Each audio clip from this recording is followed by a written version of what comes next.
Soyez sans crainte, allez annoncer à mes frères qu'ils doivent se rendre en Galilée. C'est là qu'ils me verront.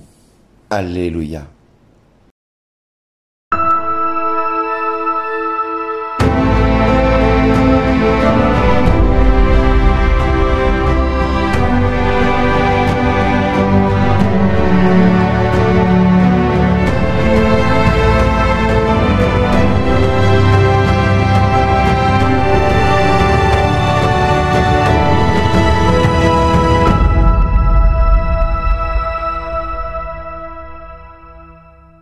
Aujourd'hui, le message vous est adressé par Bernard Dille.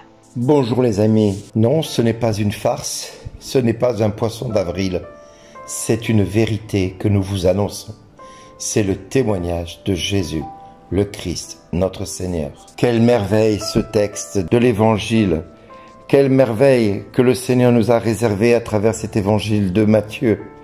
Oui, en effet, nous avons aujourd'hui tous les ingrédients pour nous mettre à écouter cette parole qui est une parole de joie et d'espérance. Aujourd'hui, nous fêtons la résurrection, nous sommes le lundi de Pâques et aujourd'hui, nous sommes en préparation encore et encore à cette Pentecôte qui nous est annoncée à travers les Actes des Apôtres, quand Pierre va prendre la parole. Et ce texte de la première lecture au chapitre 2 des Actes va nous emporter dans tout ce que Dieu a fait. Ce Jésus, Dieu l'a ressuscité. Nous tous, ici, nous en sommes témoins. Oui, aujourd'hui, nous pouvons dire nous-mêmes que nous sommes témoins de la résurrection du Christ. Qu'est-ce que nous avons vu? Rien. Absolument rien. Nous n'avons rien vu. Et nous croyons que Jésus est ressuscité d'entre les morts. Nous avons absolument rien vu et nous témoignons de cette résurrection et nous témoignons de cette vie qui nous habite, de cette espérance qui nous habite. En effet, si Dieu est pour nous, qui sera contre nous?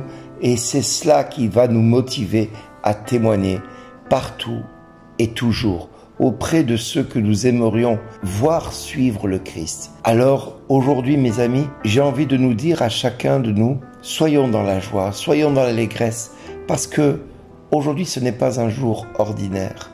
C'est un jour où l'Église fête cette résurrection. Depuis hier, nous avons acclamé que la mort n'a pas pu tenir en ses mains le Saint des Saints, que le Saint des Saints ne pouvait rester plus longtemps dans la mort et connaître la corruption. Non, aujourd'hui le texte nous confirme que la mort n'a pas pu tenir le Seigneur dans ses mains et le rendre esclave de cette mort. Non, la mort n'a pas pu le corrompre et il est revenu à la vie, celui qui était bel et bien mort sur la croix, mort devant des centaines de personnes qui étaient là, qui se réjouissaient de le voir en train de mourir et qui fêtaient cette disparition. Mais aujourd'hui, nous avons devant les yeux quelque chose qui est encore plus grand que la mort de Jésus sur la croix. Quelque chose de plus grand, c'est cette absence de corps de Jésus qui manifeste que Dieu l'a ressuscité d'entre les morts. Mes amis, nous avons maintes et maintes fois demandé au Seigneur de manifester sa puissance dans nos vies. Maintes et maintes fois, nous lui avons demandé de faire des prodiges dans nos vies. Et maintes fois, nous avons pu constater de nos yeux ce que Dieu était capable de faire, soit dans nos vies, soit dans la vie de nos frères et de nos sœurs, parce que au fur et à mesure que nous avançons spirituellement à la suite du Christ, nous pouvons nous dire aujourd'hui que la vie a gagné sur la mort, que la lumière a gagné sur les ténèbres. Oui, mes amis, nous pouvons témoigner de cela. Nous en sommes témoins. Nous sommes témoins de cette résurrection. De voir quelques hommes revêtus du Saint-Esprit être capables d'affirmer quelque chose qui est inconcevable humainement. Et en être tellement convaincus que même eux sont surprenants de sagesse et de prévenance en s'appuyant sur les écrits de David, en s'appuyant sur des écrits historiques de ce que Jésus avait annoncé depuis la nuit des temps par les prophètes, par les saints et les prophètes. Alors aujourd'hui, mes amis, nous pouvons nous réjouir nous-mêmes. Nous allons pouvoir, jour après jour, témoigner de ce que Dieu a fait dans notre vie. Nous allons pouvoir témoigner de cette résurrection qui s'est manifestée. Nous, en tout cas moi, je peux affirmer que Jésus est ressuscité. Moi qui croyais ni en Dieu ni en diable, moi qui doutais de tout, qui pensais que c'était une folie de croire que Dieu était capable de ressusciter d'entre les morts, que Dieu pouvait être existant, eh bien moi-même, je peux attester que depuis que j'ai cheminé à la suite du Christ, depuis que j'ai cherché sa face, eh bien j'ai pu voir Dieu agir maintes et maintes fois en guérissant des malades, en soignant des personnes atteintes de maladies dites incurables, et les voir aujourd'hui comme moi, debout, libres de toute corruption, de toute maladie, appelée à nous condamner. Oui, je repense à Arnaud. Oui, je repense à Sylvie. Oui, je repense à Guillaume. Oui, je repense à Vincent. Oui, je repense à toutes ces personnes qui étaient condamnées par la médecine. Oui, je repense à Magali. Magali qui, elle, pouvait penser que Dieu l'avait oubliée et l'avait probablement oublié dans sa conscience, dans son humanité, comme elle me le disait le jour où je suis allé prier pour elle. Et elle me disait, Bernard, j'ai si peu de foi, mais après tout, pourquoi pas, je suis prête, que Dieu fasse ce qu'il veut. Et je lui ai dit, qu'il te soit fait, non pas selon ta foi, ni selon ton espérance, mais qu'il te soit fait selon le cœur de Dieu et sa volonté, pour que tu sois témoin de sa puissance dans ta vie. Et Magali, atteinte d'une leucémie, est aujourd'hui totalement remise.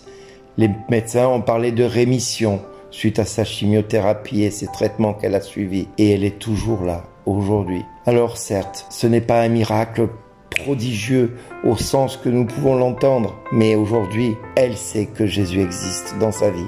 Et c'est ça l'essentiel. Sa famille croit comme elle que Jésus est venu et qui est intervenu dans sa vie. Et c'est ça qui est formidable. C'est elle qui a témoigné auprès de son médecin en disant « Docteur, vous avez fait le maximum de votre côté, mais Dieu a fait infiniment plus que vous, puisqu'il m'a aidé à lutter contre cette maladie. Et il s'est servi de vous pour me permettre d'être toujours là parmi vous. » Et bien voilà, moi je témoigne de ce que j'ai vu et je peux affirmer que Dieu a agi dans sa vie, non pas selon sa foi à elle, mais selon sa volonté pour qu'elle puisse témoigner auprès de son médecin. C'est aussi ça les merveilles de Dieu. Moi, il m'a guéri de la sclérose en plaques, il a guéri Arnaud d'une leucémie et d'une hépatite virale, il lui a permis d'être père de famille et aujourd'hui, nous pouvons témoigner que Dieu est vivant. Et ce qu'il faisait du temps où il marchait sur les routes de Galilée, de Jérusalem, de Samarie, en guérissant et en chassant les démons, en purifiant les lépreux, il a continué à le faire parmi nous. Voilà les amis, ce que Dieu est capable de faire et nous en sommes témoins. Alors aujourd'hui, entrons dans la joie du Maître et témoignons de ce qu'il a fait pour nous. Merci d'exister. Il est vraiment ressuscité pour rechercher parmi les morts. Il est vivant comme il l'a promis. Alléluia. C'est la part du Seigneur, clame l'Esprit. C'est la part du Seigneur en vérité. Le Seigneur a laissé son sang en signe de l'Esprit qui devait venir. Il nous a signé de son sang et nous avons été protégés. Alléluia. Il est vraiment ressuscité pour rechercher parmi les morts. Il est vivant comme il l'a promis. Alléluia.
chercher parmi les morts. Il est vivant comme il l'a promis. Alléluia.